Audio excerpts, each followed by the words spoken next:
একটা সময় যখন এমন আসে, যখন মানুষ তার সমস্ত প্রশ্ন, সমস্ত দুঃখ, সমস্ত ক্লান্তির সাথে নীরবভাবে বসে থাকে, আর হঠাৎ মনের মধ্যে একটা গভীর খেয়াল ভরে যায়, আল্লাহ কি আমাকে ভালোবাসেন?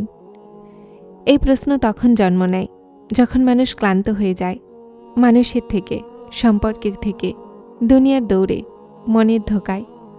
আর সে চায় যে কেউ এমন থাক যে তাকে বিনা শর্তে, বিনা প্রতিশোধে, বিনা লাভে শুধু তাকে ভালোবাসুক।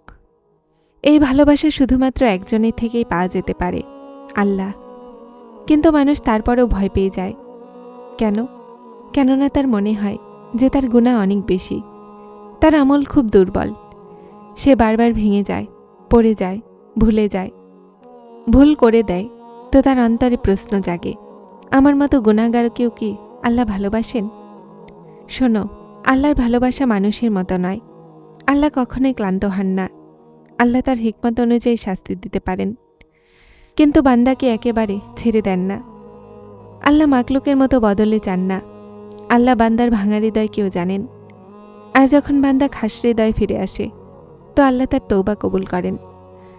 আল্লাহ বান্দার দুর্বলতায় পর্দা দিয়ে দেন, আর তার উপরে তার রহমতের দরজা খুলে দেন। আর বান্দার চোখ থেকে বের হওয়া এক ফোঁটা অশ্রু আল্লাহর রহমতকে তার নিকটবর্তী করে দেয়। আর সবচেয়ে বড় কথা, আল্লাহর ভালোবাসা সেই মানুষেরা পায় যাদের মন জীবিত থাকে, যদিও আমল দুর্বলই থাক না কেন। আজকের এই ভিডিওতে আমরা সেই 7 নিশানিগুলো সম্পর্কে জানব, যা কোরআন আর হাদিসে এসেছে, যা আমাদেরকে এটা বোঝায় যে কাদের ওপরে আল্লাহ ভালোবাসা বর্ষিত হয়।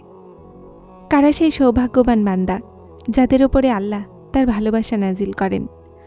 আর আমরাও কি সেটাতে সামিল হতে পারব? যা আমাদেরকে এটা বোঝায় যে কাদের ওপরে আল্লাহর ভালোবাসা বর্ষিত হয়। কারা সেই সৌভাগ্যবান বান্দা যাদের ওপরে আল্লাহ তার ভালোবাসা নাজিল করেন? বিশ্বাস করো, যদি তুমি এই ভিডিও দেখছো, যদি তোমার মনে এই প্রশ্ন জেগেছে, যদি তুমি জানতে চাও যে আল্লাহ কাদেরকে ভালোবাসেন, তাহলে এটা নিজে একটা নিশানি যে আল্লাহ তোমাকে হিদায়াতের দিকে টানছেন। নিশানি নম্বর 1, আল্লাহ শুকরিয়াকারীদেরকে ভালোবাসেন। কোরআন বলে আল্লাহ শুকরিয়াকারীদেরকে ভালোবাসেন। কিন্তু মুত্তাকি কারা? মানুষ ভাবে যে মুত্তাকি তারা হয় যাদের আমল মজবুত হয়, কিন্তু আল্লাহর কাছাকাছি মুত্তাকি তারা যাদের মন আল্লাহর দিকে ঝুঁকে আছে, যারা গুনাহের নিকটে পৌঁছেও শুধু আল্লাহর ভয়ে থেমে যায়, যে যেন আল্লাহ কোথাও অসন্তুষ্ট না হয়ে যায়। মুত্তাকি হয় এটা নয় যে মানুষ কখনো ভুল করবে না। মুত্তাকি সে যে ভুলের পরে জলদি ফিরে আসে, যার মধ্যে অনুশোচনা থাকে, যার অন্তরে আল্লাহর ভালোবাসা থাকে। দুনিয়া বাইরের দেখে, কিন্তু আল্লাহ মনের ভিতরের যুদ্ধও দেখেন। তিনি মুহূর্ত দেখেন যখন মানুষ গুনাহের সামনে দাঁড়িয়ে থাকে আর নফস তাকে জোরে ধাক্কা দিচ্ছে, কিন্তু মনের ভিতর থেকে একটা নরম ডাক আসে, আল্লাহ দেখছেন। আর সে থেমে যায়। এই থেমে যাওয়া, এই মনের দ্বিধা, এই ভিতরে ভয়, এটাই তাকওয়া। যে কারো ক্ষতি করতে পারত কিন্তু আল্লাহর জন্য ছেড়ে দেয়, যে রাগ করতে পারত কিন্তু দমন করে নেয়, যে মিথ্যা বলে বাঁচতে পারত কিন্তু সত্যের মোকাবেলা করে, যে একাকিত্বেও ভুল জিনিস থেকে তার নজর সরিয়ে নেয়। এই জিনিসগুলো হয়তো দুনিয়া দেখে না, কিন্তু আল্লাহ খুব পছন্দ করেন। কেননা আল্লাহ তোমার নিয়ত দেখেন, তোমার চেষ্টা দেখেন, তোমার নিজের নফসের সাথে লড়াই করতে দেখেন।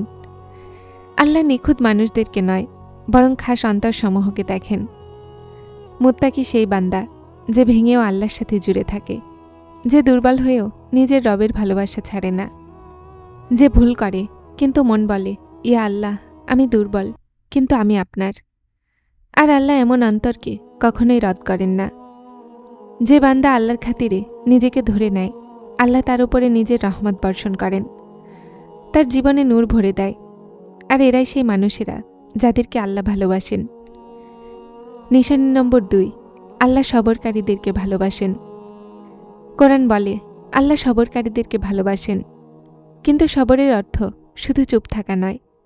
সবরের মানে হলো এটা যে মানুষ কষ্টেও আল্লাহর ওপরে যেন আশা না ছাড়ে, মন ভেঙে যাওয়া সত্ত্বেও যেন জবানে অভিযোগ না আনে, আর পরিস্থিতি বিগড়ে যাওয়া সত্ত্বেও এই বিশ্বাস যেন দৃঢ় রাখে যে আমার আল্লাহর ফয়সালা ভুল হতে পারে না। সবর সেটাই যে বান্দা বলে, ইয়া আল্লাহ, আপনি যা দিয়েছেন সেটাও উত্তম, আর যা কেড়ে নিয়েছেন সেটাও উত্তম। এমন অন্তরে আল্লাহর ভালোবাসা নাজিল হয়। সবরকারী বান্দার জন্য আল্লাহ সবসময় উত্তম রাস্তা খোলেন। নিশানি নম্বর 3, আল্লাহ তাওয়াক্কুলকারীদেরকে ভালোবাসেন। যখন একটা দরজা বন্ধ হয়, তাওয়াক্কুলকারী মন ভয় পায় না, কেননা তার বিশ্বাস থাকে যে আল্লাহ উত্তম দরজা খুলবেন। আল্লাহ এমন অন্তরসমূহকে ভালোবাসেন যারা সব পরিস্থিতিতে আল্লাহর উপরে বিশ্বাস রাখে। নিশানি নম্বর 4, আল্লাহ তওবাকারীদেরকে ভালোবাসেন। কোরআন বলে আল্লাহ তওবাকারীদেরকে ভালোবাসেন। দেখো, আল্লাহ এটা বলেননি যে তিনি তাদেরকে ভালোবাসেন যারা গুনাহ করেনি, বরং তিনি তাদেরকে ভালোবাসেন যারা গুনাহের পরে তওবা করে। এটাই আল্লাহর রহমতের খুব সুন্দর নিশানি। মানুষ তোমার ভুলের জন্য তোমাকে ছেড়ে যায়, কিন্তু আল্লাহ তোমার ভুলে তার রহমতের দরজা খোলেন। নিশানি নম্বর 5, আল্লাহ নেকিকারীদেরকে ভালোবাসেন। কোরআন বলে আল্লাহ নেকিকারীদেরকে ভালোবাসেন। আল্লাহ এমন মানুষদেরকে ভালোবাসেন যারা শক্ত হৃদয়েও নরম থাকে, যারা খারাপের মোকাবেলায় ভালোর ইন্তেকাব করে, যারা ঘৃণার মহলেও ভালোবাসা বিলি করে। দুনিয়া মনে না রাখুক, মানুষ সম্মান না করুক, কিন্তু আল্লাহ দেখেন, আল্লাহ জানেন। আল্লাহ একটা ছোট নেকিতেও তার ভালোবাসা দান করেন। এরাই সেই মানুষ যাদেরকে আল্লাহ তাআলা ভালোবাসেন, আর ইনসাফকারীদেরকে আল্লাহ ভালোবাসেন। ন্যায় বিচার শুধুমাত্র নেকিকারীদের হয় না, ন্যায় বিচার মানুষের রোজকার জীবনেও হয়। ইনসাফ হলো এটা যে মানুষ তার অন্তরে কোনো ন্যায়ের ফয়সালা না করুক, কারো কথা না শুনেই তার উপরে লেবেল না লাগিয়ে দিক, কারো হক না মারুক, কাউকেই কষ্ট না দিক। তোমার রবের তলাশ জারি রাখো, আর এই চ্যানেলের সাথে জুড়ে থাকো, কেননা এখানে প্রতিটা কথা তোমার মন পর্যন্ত পৌঁছানোর জন্য লেখা হয়। এখানে প্রতিটা কথা তোমাকে আল্লাহর নিকটে আনার জন্য বলা হয়। তাহলে আসো, এই আলোর সফরে আমাদের সাথে দাও। যারা চ্যানেলটিতে নতুন এসেছেন তারা স্পিরিচুয়াল কোড চ্যানেলটিকে সাবস্ক্রাইব করে আমার সাথে থাকুন এবং অবশ্যই ভিডিওগুলোকে লাইক শেয়ার করবেন। আসসালামু আলাইকুম।